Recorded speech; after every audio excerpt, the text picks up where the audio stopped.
Hello everyone, alright. So, ngayon ay isasama ko kayo sa aking journey, okay, sa aking pagbabasa ng Bible. Alright, so I have Tagalog version, alright, na ibinigay sa akin ni Pastor Jonathan Delgado. Alright, so ito ay ibinigay sa akin noong August 29, 2021, okay? Alright. So, nabigyan ako ng Bible. Ang ganda. Alright, Tagalog version siya. Binigyan ako ng Bible, Tagalog para sa aking pag-disciple, pag-soul win. Alright, at makapag-share ng Word of God sa mga baguhan. Alright, kaya ngayon ay nag-decide ako na yan, isama ko kayo, alright, sa aking journey, sa aking pagbabasa. Alright, so ito ay reference lang, alright. Nagbe-base pa rin tayo, sa King James Version. Kasi dito ay reference lang at may mga Tagalog kasi dito na malalim, alright, at hindi siya tugma doon sa King James Version. Okay, so ang talagang ginagamit namin is King James Version 1611.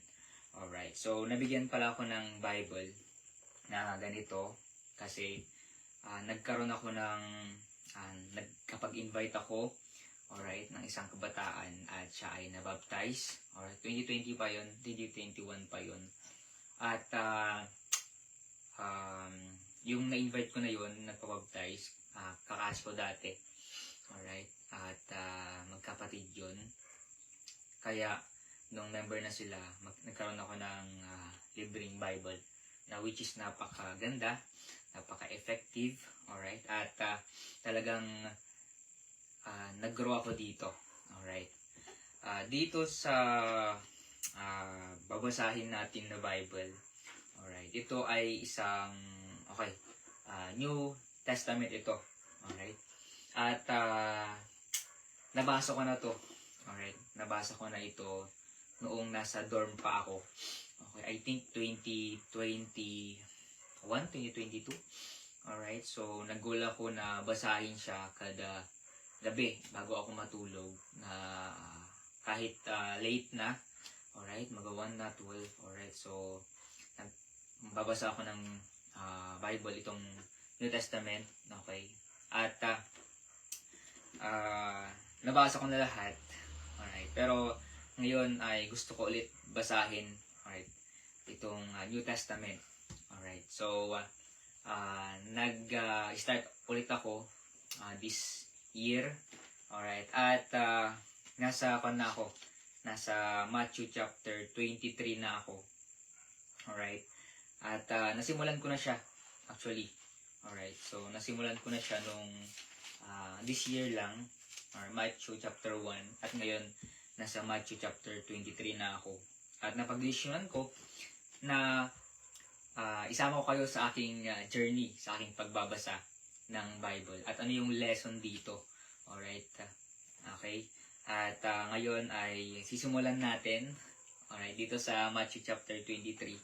Alright, so hindi natin mababalikan yung chapter 1 dito sa Matthew kasi natapos ko na basahin. Pero ang maganda doon, biyaya ng Panginoon, may mga nabasa ako na naging blessing ngayon. At nung last na aking pagbabasa, nung 2022, I think 2023, nung natapos ko itong New Testament, okay. Nung ngayon, binasa ko ulit ito, gusto kong ulitin. Okay, nung binasa ko ulit, may mga nabasa ako na naging blessing ulit ngayon na hindi ko naintindihan nung last na aking pagbabasa. Alright, so ngayon, okay, ang pamagat ng ating babasahin or dito sa Matthew chapter 23 ay mag-ingat sa mga mapagpaimbabaw. Alright, nung nagbabasa ako, alright, nung last year or last year, okay, per chapter ako nagbabasa. Alright, pero ngayon magbabasa na ako ng per story. Okay? Kasi dito, sabi ni Pastor Jonathan na Tagalog Bible, which is reference lang. Okay? May mga title dito. Okay? Na hindi siya per chapter. Yung iba, per chapter. Pero, may mga time, okay, na sa isang chapter ay dalawa yung story. Okay? Merong pamagat. Okay? So, yung pamagat na ating pag-aaral ngayon is yung mag-ingat sa mga mapagpaimbabaw. Okay? So, ang ulit ang gagawin is babasahin muna natin yung buong kwento. Alright? At pipili tayo ng isa na naging blessing at maging lesson, okay, sa atin. At pwede natin i-apply sa ating buhay. Okay? So, as you can see, okay? So, ito papakita ko sa inyo. Itong, yan, title. Okay? Mag-ingat sa mga mapagpaimbabaw. Alright? So, simulan natin dito sa verse 1. Alright? So, kung gusto nyo basahin sa King James Version, meron tayong app din na ginagamit yung Tikarta Bible, alright, which is Life Bible natin, Bible Life, alright, so pwede ko na i-share yun, okay, dito sa ating Facebook page, alright, so dito, unahin natin dito sa verse 1, at tapusin natin hanggang verse 39, tapos pipili tayo ng isang verse, okay, at as you can see, okay, medyo magulo, pero okay lang yan. Okay, so tayo mag-start na dito sa verse 1. Okay, sabi dito sa verse 1, okay, pagkatapos ay nagsalita si Jesus sa napakaraming tao at sa kanyang mga alagad. Verse 2, na sinasabi, ang mga iskriba at ang mga Fariseyo ay nakaupo sa upuan ni Moses. Kaya ang lahat ng mga anumang kanilang sasabihin sa inyo upang sundin ay sundin nyo at gawin nyo. Ngunit, huwag nyong gawin ang ayon sa kanilang mga gawa sapagkat sila ay nagsasalita, ngunit hindi nila ginagawa. Okay. Dahil sila ay nagtatali ng mga mabibigat na pasanin, na mahirap pasanin at ipinapapasan sa mga balikat ng mga tao. Ngunit hindi nila ninanais galawin ang mga ito sa pamagitan ng kanilang daliri. Verse 5, subalit ang lahat ng kanilang mga gawa ay kanilang ginagawa upang ipakita sa mga tao. At kanilang pinapalapad ang kanilang mga pilakterya at pinapalaki ang mga laylayan ng kanilang mga damit. Ninanais din nila ang pangunahing dako sa mga hapunan at ang mga pangunahing upuan sa mga sinagoga. Okay? Verse 7, at ang mga pagbati sa mga pamilihan at upang sila ay tawaging Rabbi, Rabbi. Ngunit, huwag kayong magpatawag ng na Rabbi sapagkat isa ang inyong pinuno, si Kristo, at kayong lahat ay magkakapatid.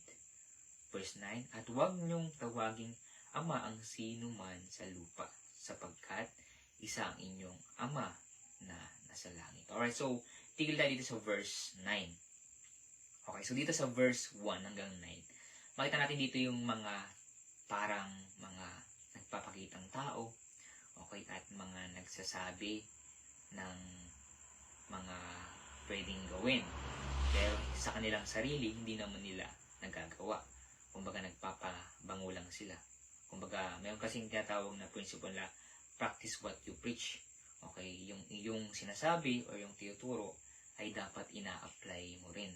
Okay, so dito, may mga taong mga mapag-imbabaw, okay, na mga nagsasabi ng mga dapat gawin, pero sila mismo hindi nila ito ginagawa. Hipokrito ang tawag doon.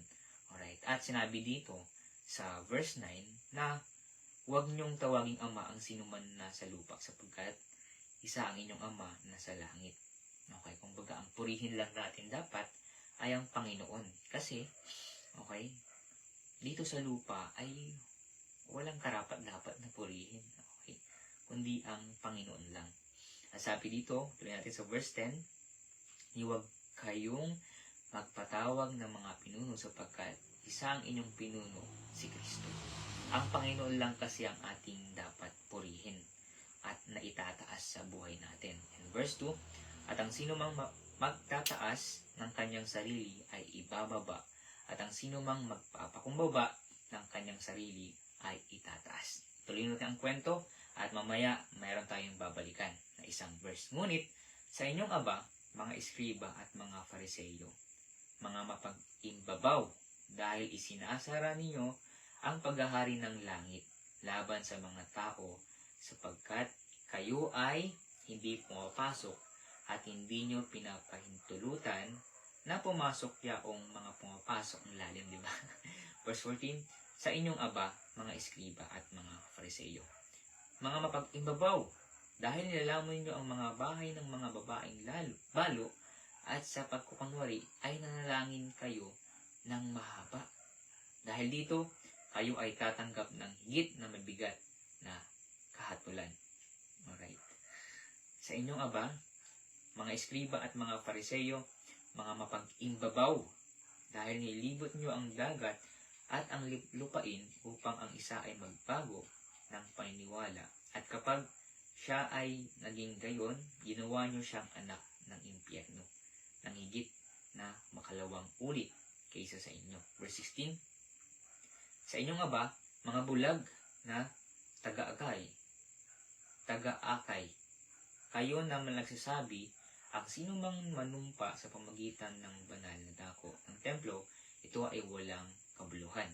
Ngunit, ang sino mang manumpa sa pamagitan ng ginto ng banal na dako ng templo, siya ay may pananagutan.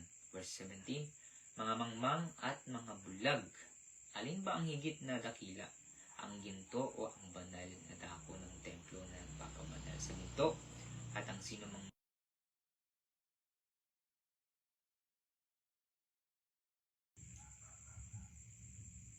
siya ay may pananagutan. Verse 19, mga mangmang at bulag, alin ba ang higit na dakila? Ang handog o ang dambana na nagpapabanal sa handog? Kaya siya na sumusumpa sa pamagitan ng dambana ay sumusumpa sa pamagitan nito at sa lahat ng mga bagay na naroon. At siya na sumusumpa sa pamagitan ng mga banal na dako ng templo ay sumusumpa sa pamagitan nito at sa pamagitan niya na nirahan doon. Verse 22, at siya na sumusumpa sa pamagitan ng langit ay sumusumpa sa pamagitan ng trono ng Diyos sa pamagitan niya na nakaupo roon. Verse 23, sa inyong aba, mga eskriba at mga fariseyo, mga mapag-imbabaw, dahil kayo ay nagbibigay ng ikapo, ng menta, ng anis at ng kumina, ngunit pinapabayaan nyo ang higit na mahalagang mga bagay ng kautusan, ang paghukom at ang kahabagan at pananampalataya. Ang mga ito ang dapat nyong gawin at huwag pabayaan ng iba. Mga bulag na taga-aakay, kayo ang sumasala ng liknik, subalit nilulunok nyo ang kamelyo. Verse 25, sa inyong aba, mga iskriba at mga fariseyo, mga mapag-imbabaw, dahil nilinis nyo ang labas ng saro at ng pinggan, ngunit sa loob sila ay napupuno ng pangingikil at kawalan ng pagpipigil sa sarili. Bulag na fariseyo, linisin mo muna ang loob ng saro at ng pinggan upang maging malinis din ang labas ng mga ito. Okay, so sinasabi dito na kailangan mo nating linisin yung ating loob bago sa labas. Kasi karamihan, alright, laging sa labas yung nililinis, maganda sa labas, alright, pero yung ugali, pangit, di ba? So karamihan, ganun yun. Okay, kaya sabi dito, okay, ikaw na bulag, linisin mo muna ang loob ng saro at ng pinggan upang maging malinis din ang labas ng mga ito. Okay, verse 27, sa inyong aba, mga eskriba at mga fariseyo, mga mapag-imbabaw, dahil kayo ang katulad ng mga pinaputing puntod na maganda ang tingnan sa labas, ngunit sa loob ay puno ng buto ng mga patay at lahat ng karumihan. Okay, bagang maganda sa labas, napakabango, pero doon sa loob, okay, ito ay isang katulad ng pinaputing puntod na maganda ng tingnan sa labas, ngunit sa loob. Okay, so kung mapapansin nyo, nyo po yung isang puntod, okay, sa mga may mga namatayan na. Okay, so napakaganda, okay, gold, semento talaga, tapos yung iba talagang nakagate pa, okay, at Ganda talaga pang mayaman. Pero sa loob naman nun is buto. Di ba? Pangit, okay? At, kumbaga, wala nang halaga. Kahit maganda yung puntod, okay, pero sa loob naman ay pangit, useless. Okay, so ito, sinasabi dito sa Bible, na parang ganun tayo kapag tayo ay malinis, maganda tingnan, pero sa loob, okay, para itong buto. Okay, napakapangit. Okay, ganun tayo minsan, di ba? At ang gusto ng Panginoon, kailangan mo natin ayusin sa loob yung ating ugali, tapos sa labas. At mas maganda, maayos sa loob, at maganda sa labas. And verse 28, ngayon din, kayo sa labas, kayo ay nagmumukhang matuwid sa mga tao, ngunit sa loob ay puno kayo ng pagpapaimbabaw at hindi pagkilala sa kautusan. Okay? Verse 29, sa inyong aba, mga eskriba at mga fariseyo, mga mapag-imbabaw, dahil itinatayo nyo ang mga puntod ng mga propeta at ginagayakan nyo ang mga libingan ng mga matuwid at inyong sinasabi, kung kami ay naroroon sa panahon ng ating mga ama, hindi sana kami kasali sa kanila sa tugon ng mga propeta. Verse 31, kaya kayo ang nagpapatotoo sa inyong mga sarili na kayo ay mga anak ng mga pumatay sa mga propeta. Punuin nga nyo ang sukat ng inyong mga ama. Verse 33, mga ahas, mga anak ng mga lupong, paano kayo makatakas mula sa hatol ng impyerno? Kasi time will come ay pupunta tayo sa impyerno. Kapag wala tayong Panginoon, hindi natin tanggap ang Panginoon bilang tagapagligtas. Kaya ikaw ang nanonood, kailangan mo nating tanggapin ang Panginoon bilang Panginoon at tagapagligtas at papusukin natin siya sa ating buhay para tayo ay maligtas sa impyerno. Okay? Kasi sa impyerno, merong uod na hindi namamatay. Okay? Papasok sa ilong. Okay? Kinakalibutan ako sa mata at iba pa. At habang buhay na tayo. Kung dito mainit, paano pa kaya sa impyerno? Okay? Kaya ngayon, yung electric fan, naka-off kasi maingay. Pero ngayon, magandang pakinggan yung sound. Okay? Kasi ngayon ay 12:43 AM na.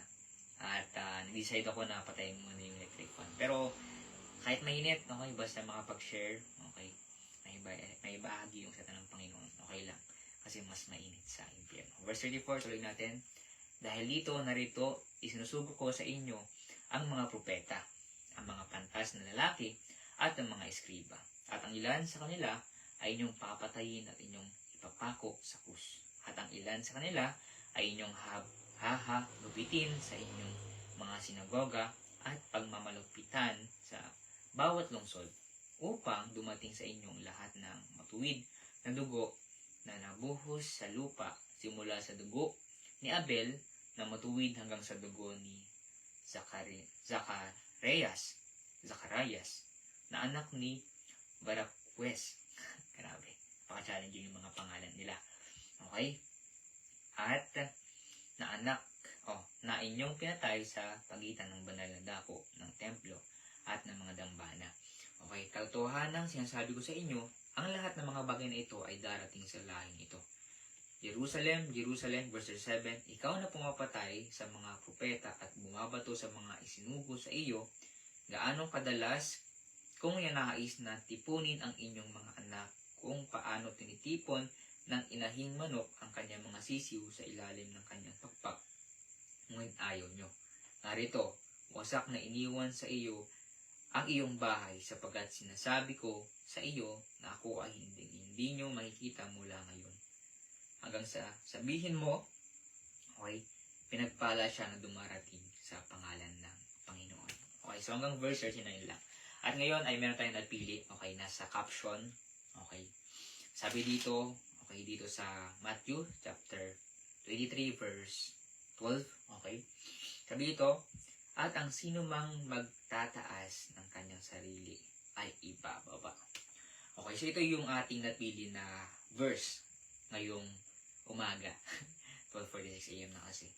Na kung sino daw ang magtataas ng kanyang sarili ay ibababa. Okay, kung tayo ay isang mayabang, tayo ay nagmamayabang, okay, nagpapabango, okay, tayo ay sobrang, kumbaga, pinupuri ng mga tao, Okay? Inaako natin, kumbaga, yung credit, okay? At yung ating reward, okay? Yung kumbaga nagmamayabang na tayo. Ibig sabihin kasi noon ay kinukuha natin yung glory ng Panginoon. At yung bis na reward natin sa langit, okay? At to ay kinukuha na natin. Okay? Kaya kung sino mang magtataas ng kanyang sarili ay ibababa ng Panginoon. This is proven and tested. Okay? Madami ng mga successful na tao dito sa mundo at sila ay mayabang na, okay, hindi nila kilala ang Panginoon. Ang una, kilala pa nila ang Panginoon. Pero nung sila ay successful na, pinagpala ng Panginoon, nakalimutan nila ang Panginoon at feeling nila, napakagaling nila, napakatalino, okay, dahil nga sila ay magaling, okay, nagpupursige, okay, at mas lalo nilang tinataas na sila ay, kumbaga, dahil sa akin, okay, ako ay magaling. Okay, so yun yung consequence kapag tayo ay nagmayabang, okay, sa harapan ng Panginoon. At kumbaga, itong upuan ay binubuhat natin binubuhat natin yung sarili ng bangko. Okay? Nawa ay hindi tayo ganun. Kasi yun yung consequence. Kunyari, nasa taas na tayo. Na ibababa tayo. Alright? Okay, so itutuloy ko. Okay, sabi sa verse 12. Okay, unang sentence. At ang sino mang magtataas ng kanyang sarili ay ibababa. Okay, at ang sino mang, ito yung second, okay, sentence ha. Okay, ito yung maganda na pwede nating apply, okay, sa buhay. Okay, sabi dito, at ang sino mang magpapakumbaba ng kanyang sarili ay itataas. Sino magtataas? Ang Panginoon.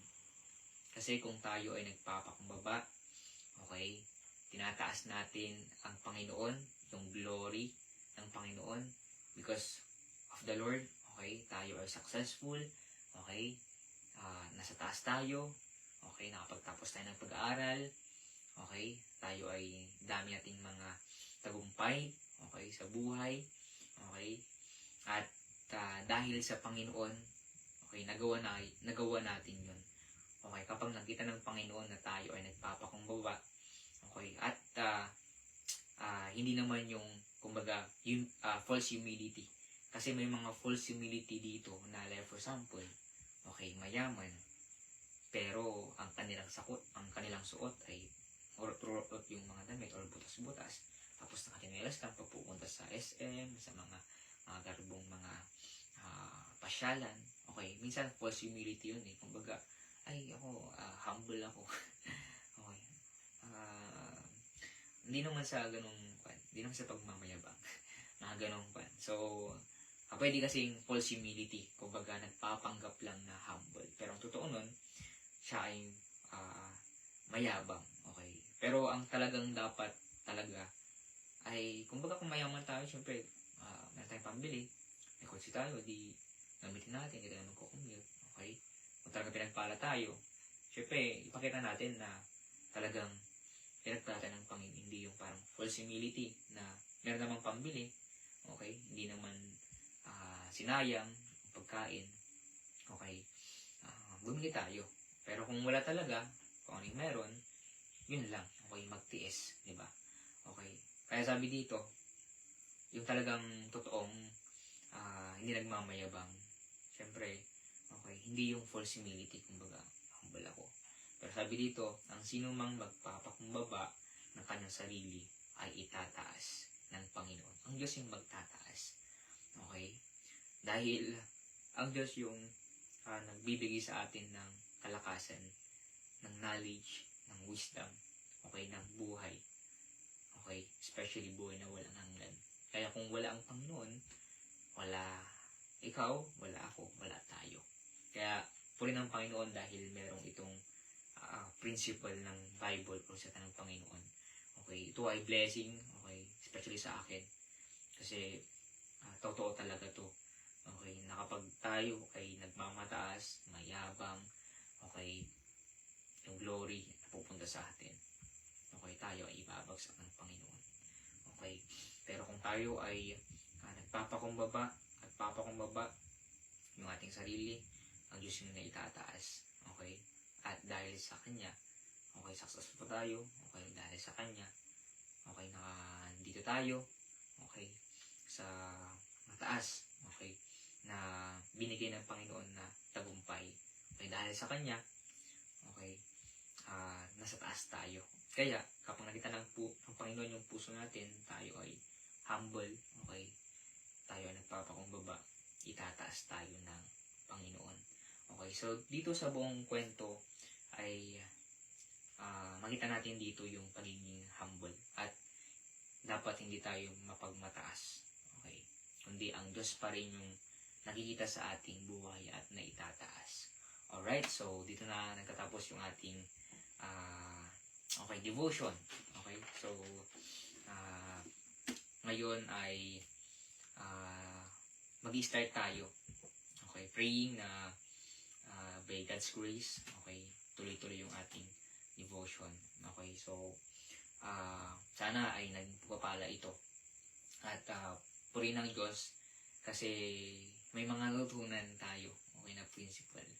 At totoo yung sinabi kanina, okay, na hindi tayo parang nicho or parang yung sa sementeryo, okay, na sa labas maayos pero sa loob, diba, ito ay napakapangit.